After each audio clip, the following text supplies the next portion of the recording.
The electronic density is going to be the key ingredient in density functional theory. So here we're going to derive some useful expressions we have related to the electronic density.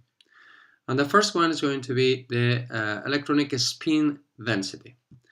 So for that we are going to derive the density of electrons with a spin sigma. This is the spin, the electronic spin density. That's going to be the electronic spin density. Some other times it's also written this way.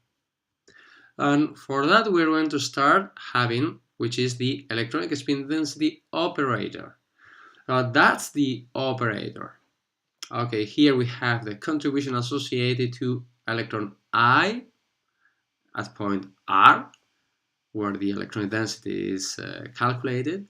And we have the contribution associated to spin, that's going to have a contribution whenever the spin state of electron I, which is sigma I, is going to be sigma.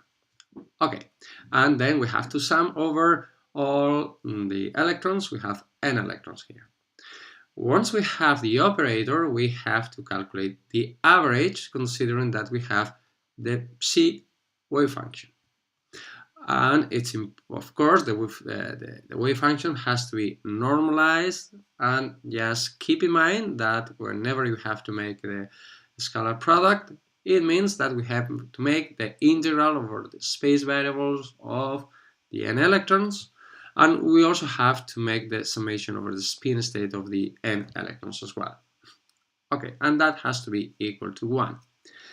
So once we have the operator, the spin density operator, we have to plug it here, and then considering the wave function we have, then we have to make the integral associated to that average here.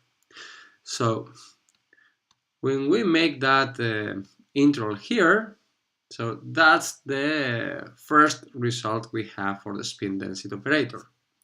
Okay, here we have the summation over I, which is coming from the spin density operator.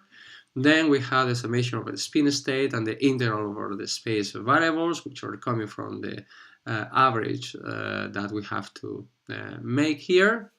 And here we have already made the integral over the I space variable here, and also the summation over the sigma I. That's why it doesn't appear here in the summation, because that's actually very simple to do, in the sense that the density operator has a delta function in the spatial variables and also has a connected delta in the space in the spin variables. So that's why we're making the integral over the Ri variable and the sigma I summation, then we have that instead of Ri and sigma I, we have R and sigma.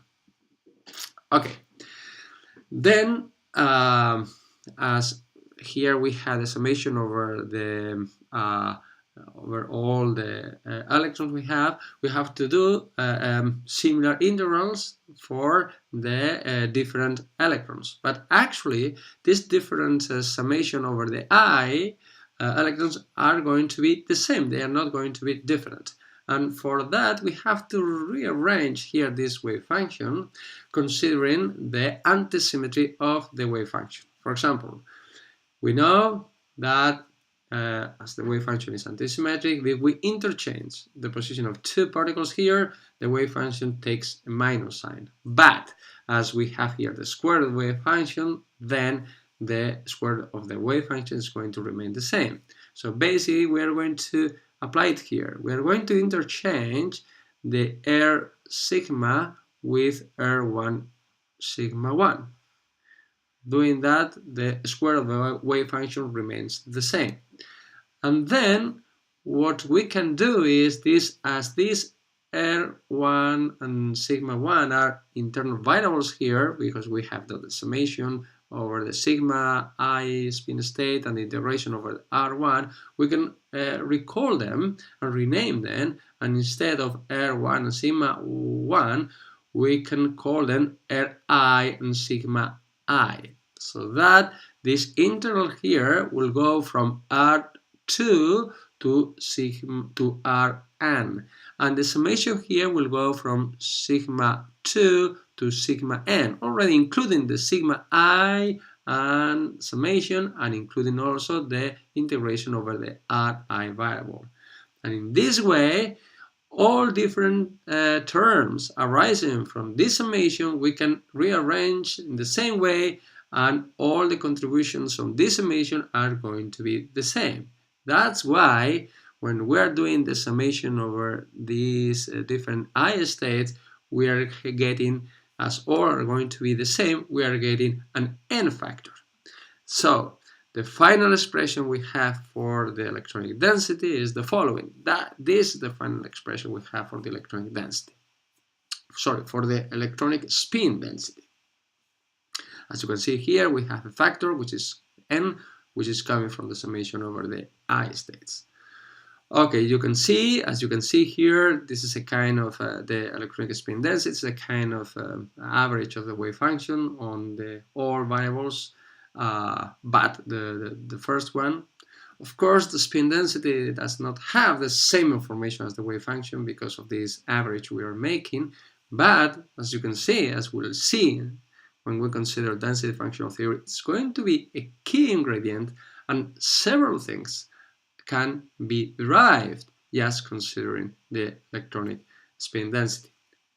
Okay, once we have electronic spin density, which corresponds to the density of electrons with the spin sigma, then we can calculate, of course, the total electronic density, which is just the summation over sigma of the electronic spin density. That's going to be the electronic density.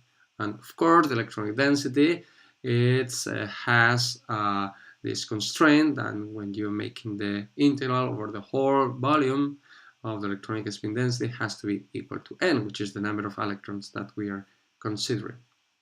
Okay, but here it's important to remember that this is the expression we have for the electronic spin density in terms of the wave function.